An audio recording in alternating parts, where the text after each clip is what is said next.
Alors c'est effectivement un caillou en plein dans la Méditerranée. Vous ne voulez pas le situer. Il paraît que depuis que vous avez pris, vous dites quelle île c'est, mais peut-être qu'on peut garder le mystère parce qu'après tout, ce qui est intéressant, c'est que symboliquement, c'est une île qui est toute petite et qui est au centre de la Méditerranée. Et il y a un moment très fort dans le livre où tous se réunissent, c'est quand vous montez un moment dans le phare pour aller voir la lumière, cette ampoule qu'on imagine très puissante et qui éclaire si loin, et vous découvrez que c'est une petite ampoule de 12 watts, et que vous avez l'impression d'un seul coup que le centre du monde repose sur une tête d'épingle.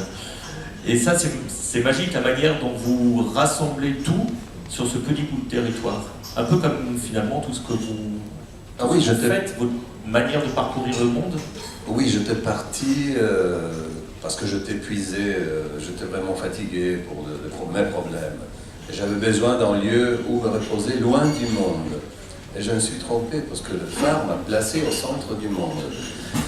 La tour de pierre qui était au-dessus de moi, surtout dans la nuit, me donnait une impression de centralité de mon âme face à l'univers qui était vraiment presque intolérable.